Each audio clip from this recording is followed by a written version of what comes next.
Bonjour à tous. Après avoir travaillé sur la loi hypergéométrique, nous allons découvrir ou redécouvrir la loi binomiale, qui est une loi qui est en lien évidemment sur de nombreux aspects avec la loi hypergéométrique. Et nous allons justement voir ses particularités, les différences qu'elle peut comporter avec la loi précédente et également quelques similitudes en fin de vidéo avec un rapprochement entre les deux lois. Alors, je vais me baser sur l'exercice 3 de notre document que je vais rappeler ici dans la vidéo. Donc nous avons affaire cette fois-ci à une roue qui est divisée en 26 secteurs, donc typiquement une roue qu'on fait tourner avec un taquet sur lequel la roue va s'arrêter au bout d'un moment. Et parmi ces 26 secteurs, 6 sont blancs et 20 rouges. Alors l'exemple de la vidéo précédente nous disait on va piocher 8 lettres au hasard dans l'alphabet qui est composé de 20 consonnes et 6 voyelles. Donc on est numériquement sur un exemple similaire, mais ici dans une configuration un peu différente qui va conduire à des calculs différents. Donc toujours cette partition de l'objet en deux catégories dans les éléments que l'objet comporte.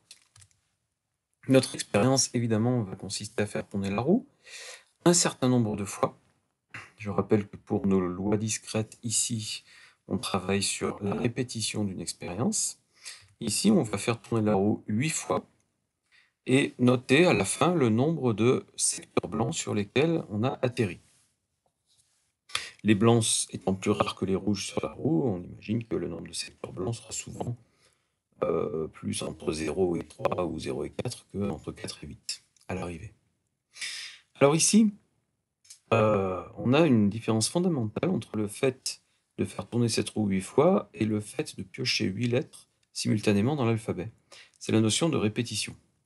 Si vous piochez 8 lettres simultanément dans l'alphabet, vous ne pouvez pas avoir deux fois la même lettre.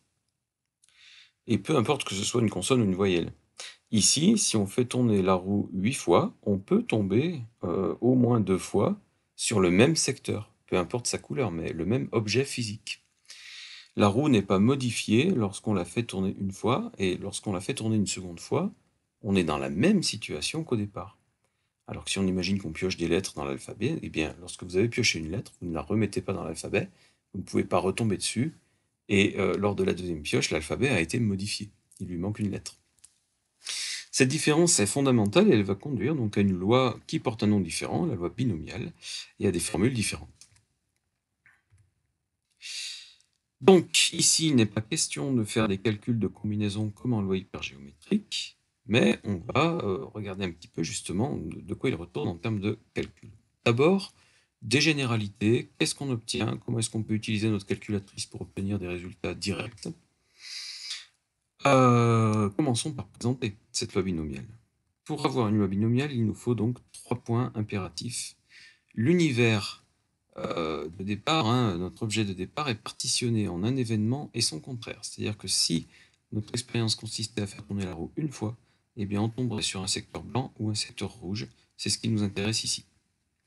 Donc on a une situation dite succès et échec. D'ailleurs, puisque l'expérience consiste à la fin à compter le nombre de secteurs blancs sur lesquels on est tombé, eh bien ce qu'on appellera succès, ça sera tomber sur un secteur blanc. Deuxièmement, l'expérience est menée plusieurs fois de suite, et cette fois-ci à l'identique.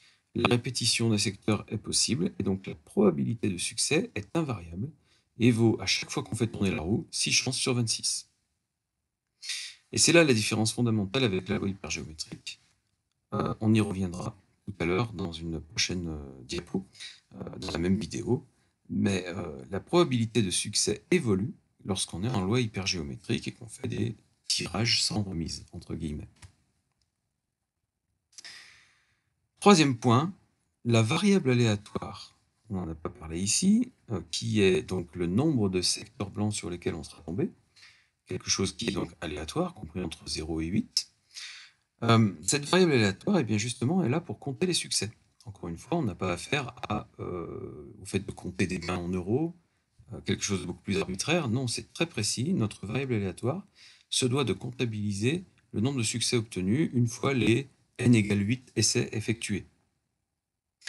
Si ces 3 points sont respectés, alors on est sur une loi binomiale, c'est-à-dire qu'on a des outils à peu près automatiques, ou en tout cas des formules pour calculer tout ce qu'on veut. La probabilité d'obtenir 3 succès, l'espérance du nombre de succès, donc la moyenne théoriquement attendue, et ainsi de suite. On notera ça de cette façon. La loi de X est donc B majuscule pour binomial, avec deux paramètres nécessaires et suffisants pour la suite, le nombre d'essais, 8, et la probabilité de succès, qui est une variable, donc qui est ici un paramètre de notre loi, 6 sur 26. Alors, regardons d'abord la notion d'espérance et d'écart type. En loi binomiale, on a des formules qui sont simples, elles sont simplifiées par rapport à celles de la loi hypergéométrique pour l'espérance et l'écart type. L'espérance vaut n fois p en loi binomiale systématiquement, ce qui va nous faire calculer ici 8 fois 6 sur 26, 1,846 succès en moyenne. Et à l'image de ce qui est expliqué pour la loi hypergéométrique, nous avons ici un produit en croix. D'accord ? Donc c'est assimilable à un produit en croix, c'est-à-dire que, en fait, si dans la roue, il y a 6 chances sur 26 de tomber sur un succès, alors en 8 essais, vous allez tomber en moyenne sur 8 fois 6 sur 26 succès. C'est-à-dire que 1,846 comparé à 8, c'est comme 6 comparé à 26. Vous allez tomber en moyenne sur 1,846 succès toutes les 8 parties, si vous préférez. Toutes les 8 fois que vous ferez tourner la roue, évidemment c'est une moyenne théorique. Mais encore une fois, s'agissant d'une espérance mathématique, il s'agit d'une moyenne vers laquelle tend la moyenne réelle de nombre de secteurs blancs atteints si vous répétez cette expérience un grand nombre de fois. De plus, encore une fois, je l'ai expliqué en loi hypergéométrique, mais c'est toujours valable ici, et ça le sera toujours, obtenir une espérance de 1,846 succès, donc 1,846 secteurs blancs en moyenne, eh bien ça veut dire que le fait d'obtenir 2 secteurs blancs en arrondissant est l'événement le plus probable. Ça n'est pas qu'il dépasse 50% de probabilité, c'est qu'il est plus probable que n'importe quel autre.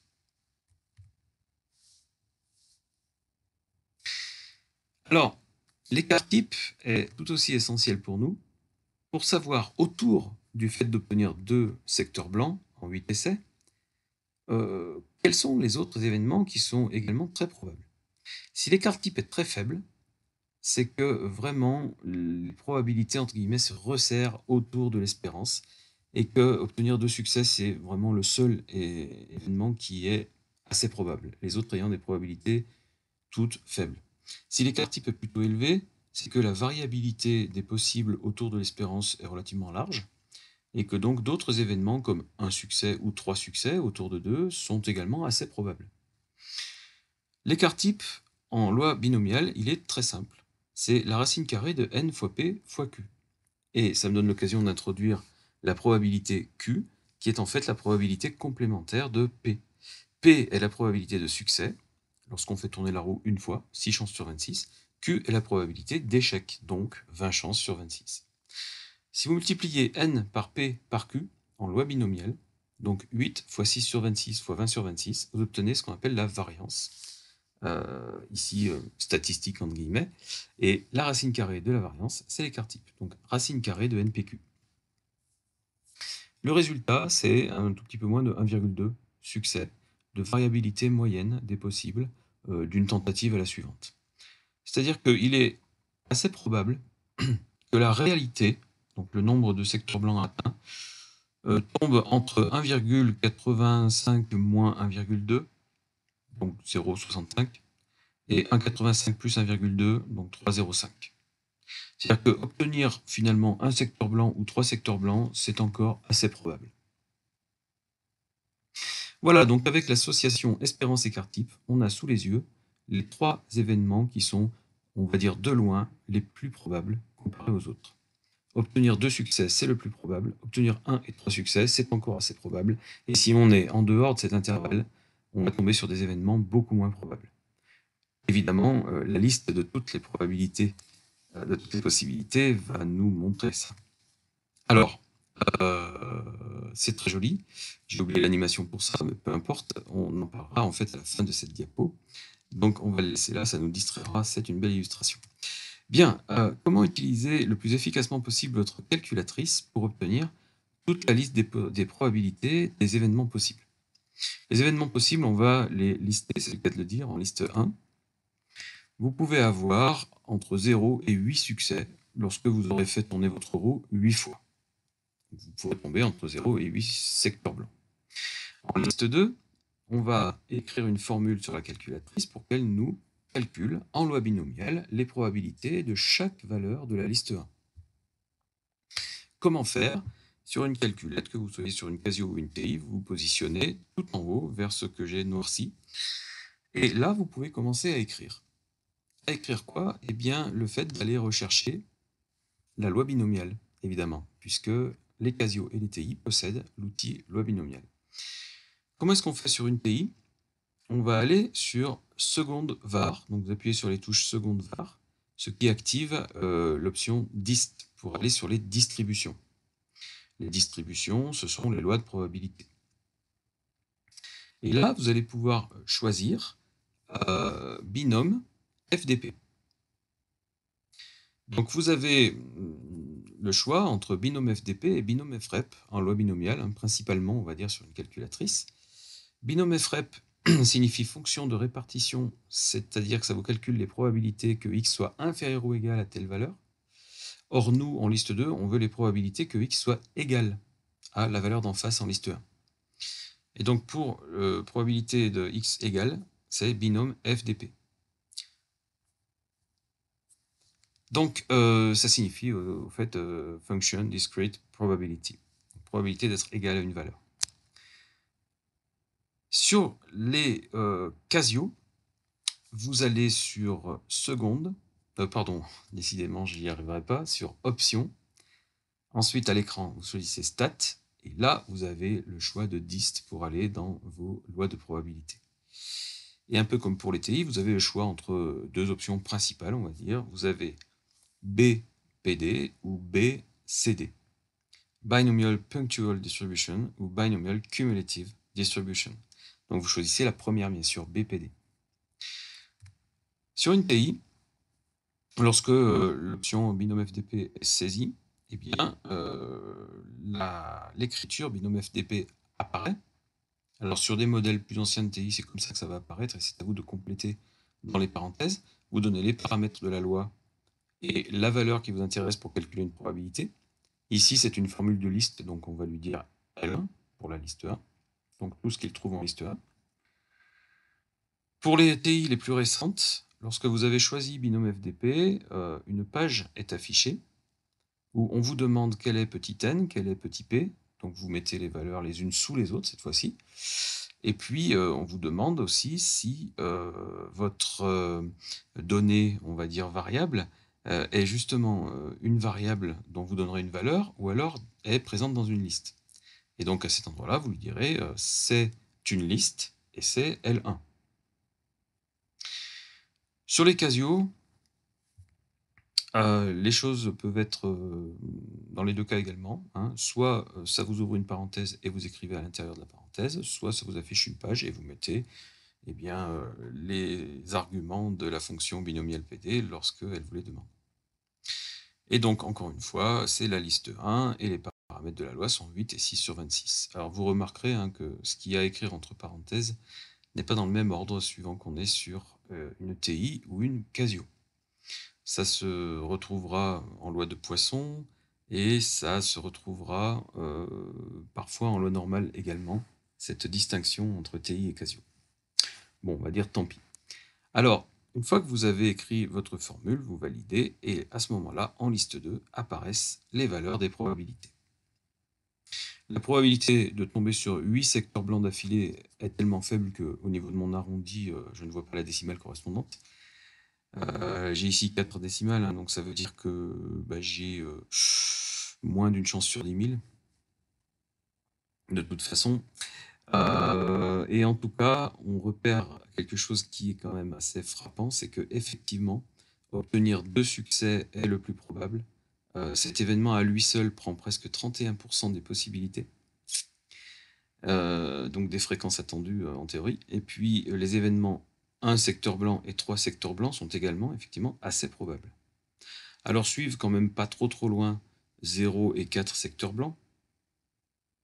Et puis 5, 6, 7 ou 8 secteurs blancs, ce sont des événements beaucoup plus rares.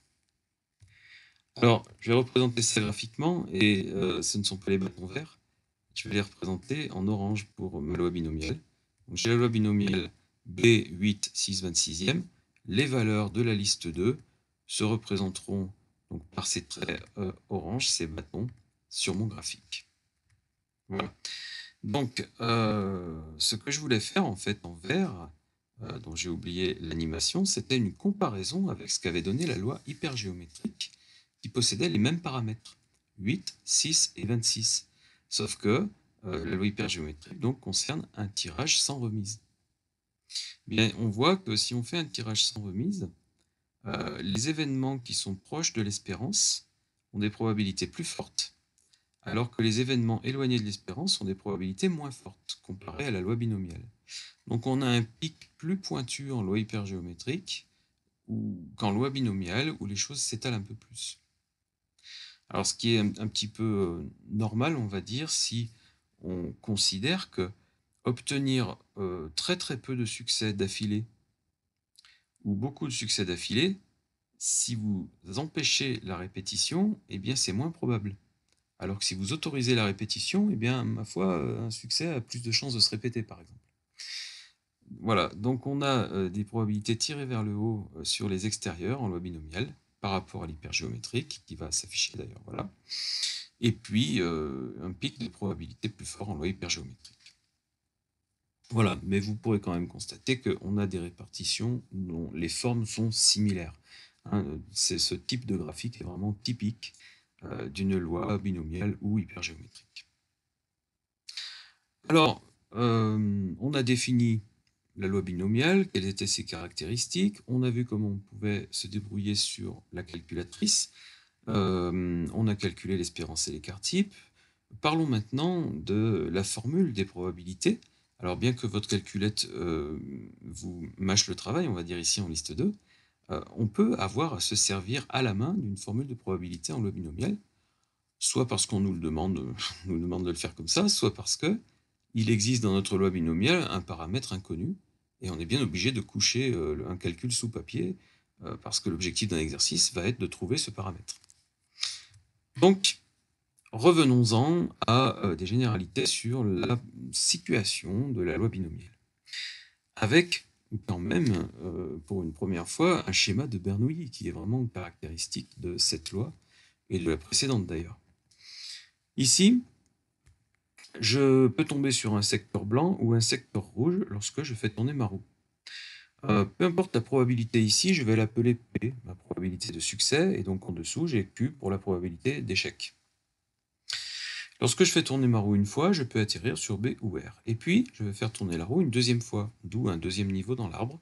Et donc, mon schéma de Bernoulli unitaire, on va dire à un niveau, va devenir un schéma de Bernoulli à deux niveaux. En loi binomiale, la deuxième fois qu'on fait tourner la roue, la probabilité de retomber sur un secteur blanc n'a pas changé. C'est toujours la même qu'au départ. Donc le même schéma va se répéter à l'identique au bout de chaque branche.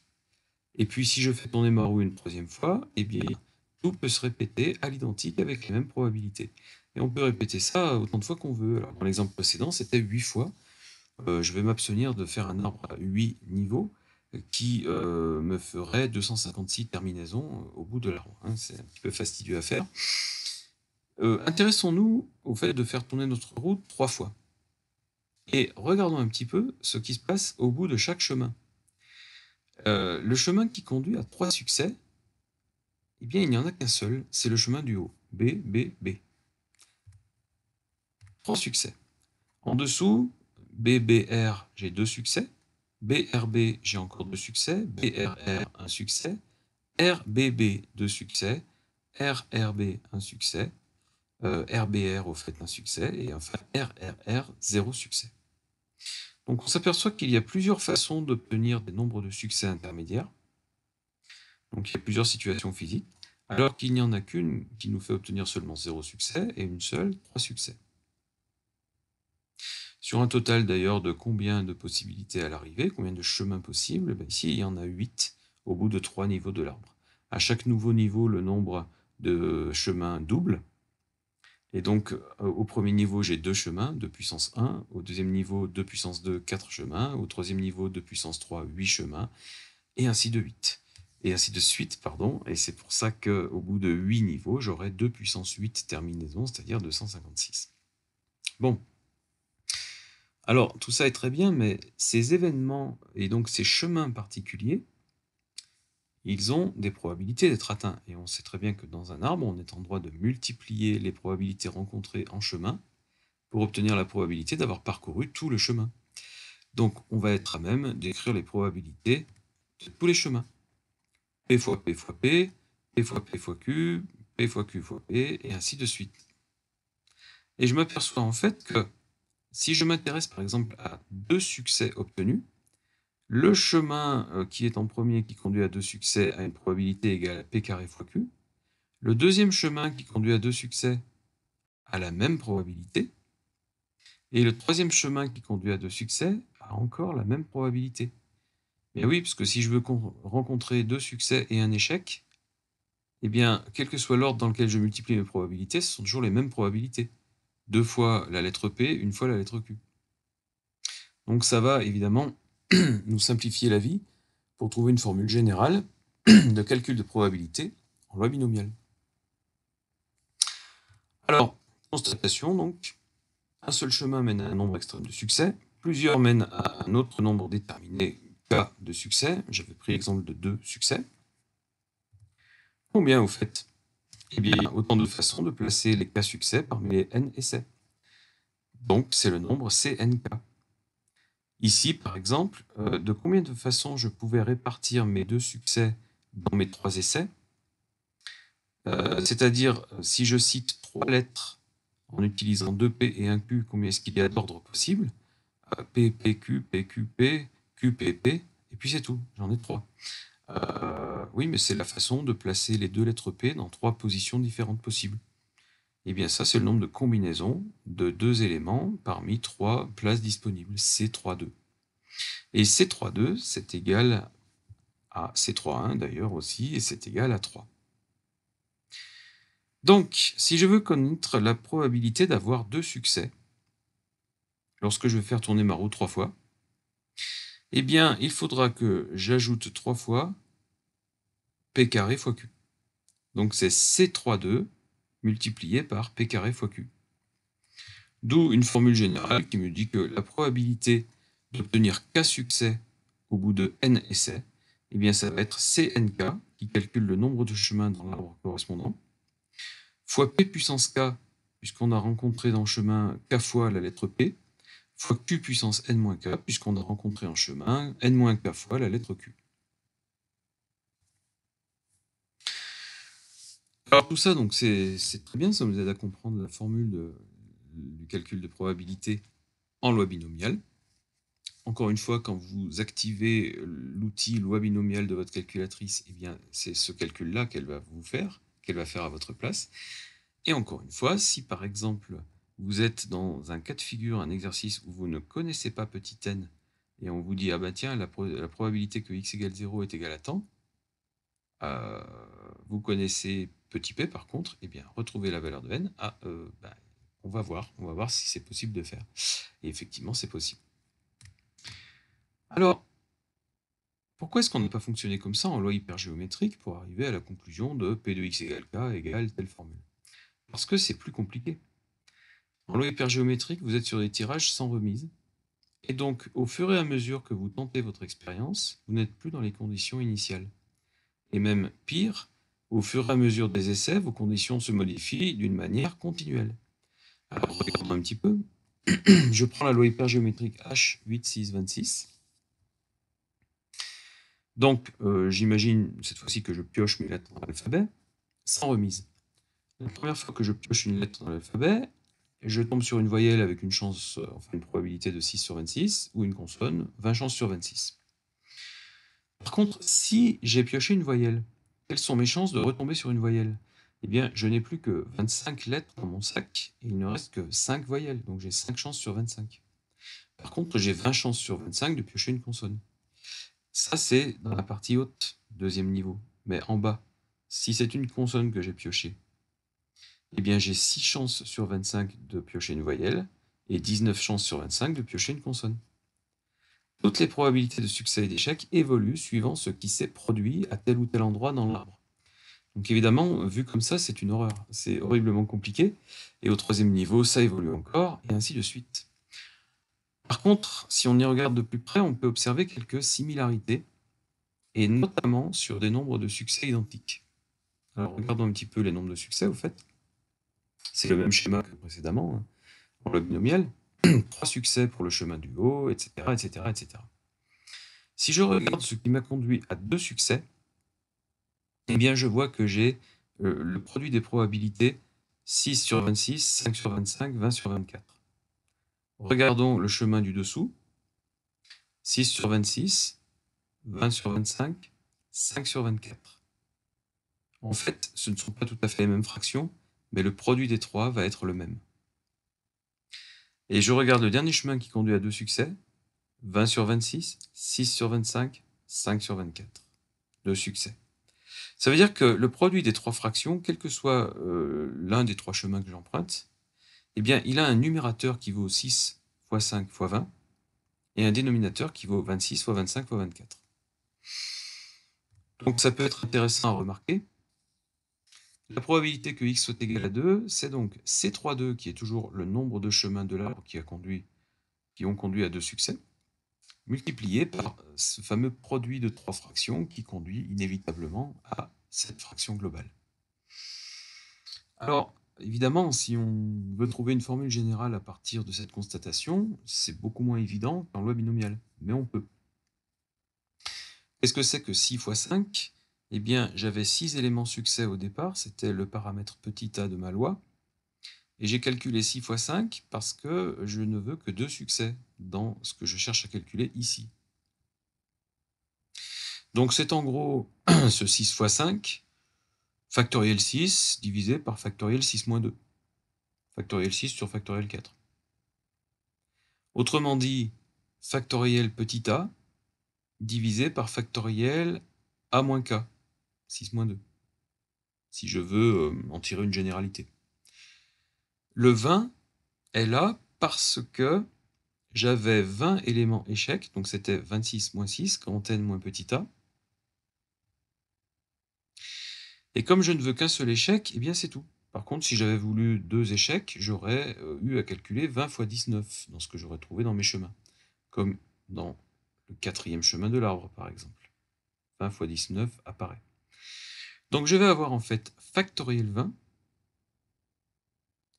divisé par factoriel 19 ici, qui correspond à 20 moins 1, c'est-à-dire 20 possibilités d'échec moins un échec réellement obtenu.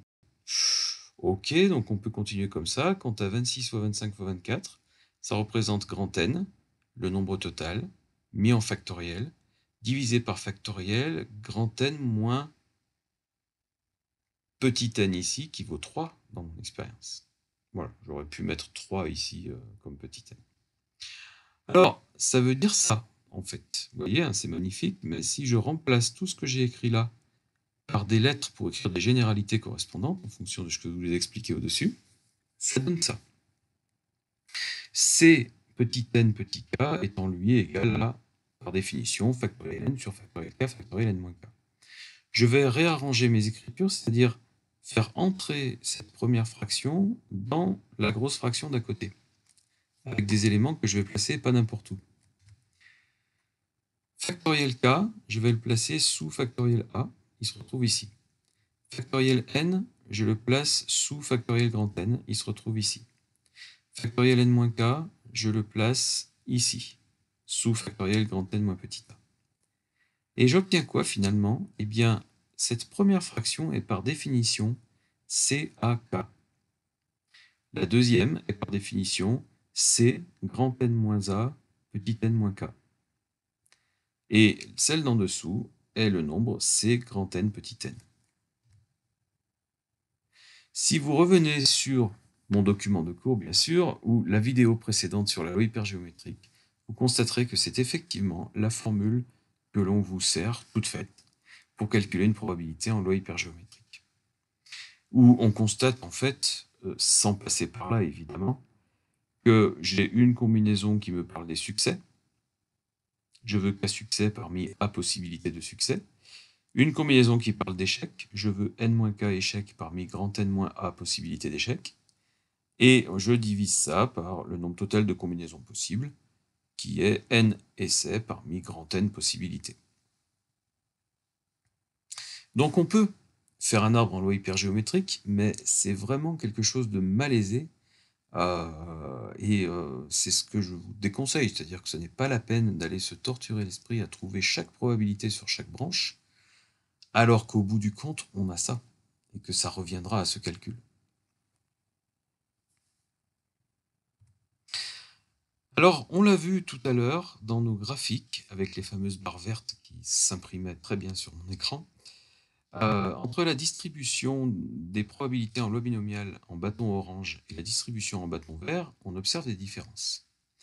Et on peut se poser la question de est-ce qu'il existe des circonstances dans lesquelles les différences vraiment se gomment et sont minimes? Est-ce qu'on peut en gros utiliser une loi binomiale à partir d'une loi hypergéométrique? D'abord, pourquoi se poser cette question? Eh bien, je vais revenir un peu en arrière et on va se la poser tout naturellement si on constate que pour calculer une probabilité en loi hypergéométrique, on a affaire à 3 nombres de combinaisons. Or, si jamais grand N et petit n se mettent conjointement à être des valeurs importantes, si à la place de 26, j'ai 2000 et à la place de 8, j'ai 400, eh bien ça met au défi n'importe quel ordinateur au niveau du calcul. C'est-à-dire que les nombres de combinaisons deviennent chacun aussi si gigantesques qu'en fait, il va être impossible à votre machine ou à votre calculette, bien entendu, d'effectuer le calcul. Alors, non seulement on est confronté à ça encore aujourd'hui avec des ordinateurs performants, mais à l'époque où ces lois ont été inventées, 17e siècle quand même, on était loin de ces considérations, mais même les nombres de combinaisons étaient des choses très difficilement calculables à la main, lorsqu'ils devenaient assez importants. Et donc très vite on s'est posé la question de, bon d'accord, je suis en loi hypergéométrique, mais est-ce que je suis dans des conditions qui permettraient de dire que les calculs faits en loi binomiale, qui sont allégés par rapport à cela, donnent quand même quelque chose qui tient la route? Alors, on peut faire des exemples de comparaison. Prenons par exemple une expérience tentée 5 fois à partir d'une population de 30 individus qui comporte 6 éléments succès, et donc 24 éléments échecs. Si je me place dans des conditions de tirage avec remise, je suis en loi binomiale, ma probabilité de succès est constante, 6 sur 30, et voilà les probabilités calculées de chaque nombre de succès au bout de 5 essais. Par exemple, obtenir un succès représente presque 41% de chance, alors qu'obtenir 3 succès représente 5% de chance, et ainsi de suite. Si je me place en condition de tirage sans remise, voilà les probabilités calculées par une loi hypergéométrique. Les distributions, comme dans mon graphique précédent, sont relativement proches, mais quand même, on observe des différences, et toujours, sur les probabilités les plus fortes, le fameux pic que représente la loi hypergéométrique par rapport à une loi binomiale, et sur les probabilités les plus faibles, des valeurs inférieures en loi hypergéométrique par rapport à la loi binomiale. Ça se rencontre sur 3, 4, 5 et sur 0, donc sur les cas un peu plus extrêmes. On ne peut pas vraiment dire que la loi binomiale est fidèle à ce qu'aurait donné une loi hypergéométrique dans ce genre de configuration. Par contre, si je prends un autre cas de figure où je modifie petit a et grand N, donc en fait j'augmente beaucoup la valeur de grand N, la valeur de petit a aussi, mais c'est un peu plus anecdotique, eh bien à ce moment-là, les mêmes calculs dans les deux lois vont montrer des valeurs beaucoup plus proches. Et donc il est effectivement possible, et ça arrive même souvent, que les deux formules des deux lois, qui sont pourtant si différentes, conduisent à une distribution de valeurs quasiment identique. D'accord? On est au moins, en arrondissant, à 2 décimales près sur la même probabilité, voire 3 décimales. Et puis pour les valeurs faibles, on est encore meilleur qu'à la 3e décimale, on peut aller jusqu'à plus. Donc oui, effectivement, dans ce cas de figure, je pourrais très bien utiliser la loi binomiale à la place de la loi hypergéométrique, sans modifier énormément mes résultats et en ayant des résultats qui peuvent être considérés comme fiables. Alors pourquoi est-ce que si la taille de la population dans laquelle on pioche augmente, les deux lois tendent à représenter à peu près les mêmes choses? Eh bien en fait, si votre population est très grande par rapport au nombre d'éléments que vous allez piocher, eh bien le fait que vous autorisiez ou non la répétition n'a plus énormément d'importance. Parce que les chances qu'il y ait une répétition s'amenuisent de toute façon. Et donc cette règle répétition ou pas de répétition, on va pouvoir l'oublier. Alors, entre ces deux cas de figure qui sont très différents l'un de l'autre, quelle est la limite? Eh bien, il a bien fallu fixer à un moment donné une limite qui est évidemment arbitraire. On va considérer que c'est lorsque grand N est plus grand que 20 fois petit n, que les deux lois donneront des résultats à peu près similaires, et que donc on pourra faire carrément un passage d'une loi hypergéométrique à une loi binomiale. La loi hypergéométrique qui possédait les paramètres petit n, petit a, grand N, va pouvoir être transformée en une loi binomiale qui possédera les paramètres petit n et petit p qui vaut a sur n, qui est notre probabilité de succès jugée à peu près constante. Alors c'est évidemment très utile dans énormément de cas de figure, et notamment par exemple dans les sondages. Lorsque vous faites un sondage, donc sur une question à laquelle les gens peuvent répondre oui ou non, il faut quand même qu'on soit dans une situation succès-échec. Si vous faites un sondage d'un échantillon même relativement important, petit n égale par exemple 300 personnes interrogées, oui, mais ça dans une population de 50 000 personnes. Eh bien, le critère grand N supérieur à 20 petit n, il est largement rencontré. Et le souci avec une loi hypergéométrique, c'est qu'on aurait du mal à calculer des probabilités, tout simplement parce que nos machines auraient des dépassements de capacité. Mais au fait, si vous interrogez 300 personnes au hasard au sein de 50 000 personnes, vous avez très peu de chances de retomber deux fois sur la même. Or, un sondage interdit la répétition. C'est-à-dire que si jamais vous retombez sur la même personne, la personne va vous dire « mais je vous ai déjà répondu », et vous allez passer à la personne suivante. Oui, mais peu importe ici. C'est-à-dire que vous autorisiez ou que vous interdisiez la répétition, si de toute façon votre critère grand N supérieur à 20 petit n est respecté, eh bien vous allez pouvoir utiliser une loi binomiale pour calculer des probabilités. Et par exemple, si vous savez que dans votre population de départ, sur les 50 000 personnes grand N, il y en aurait 10 000 qui répondraient oui à la question, donc 1 sur 5, eh bien vous allez considérer que à chaque fois que vous interrogez une nouvelle personne, vous avez toujours à peu près une chance sur 5 de tomber sur quelqu'un qui répondra oui à la question. Parce que prélever 300 individus sur un total de 50 000, c'est vraiment très peu, et votre probabilité de succès ne va pas énormément évoluer au fur et à mesure que vous interrogez des gens.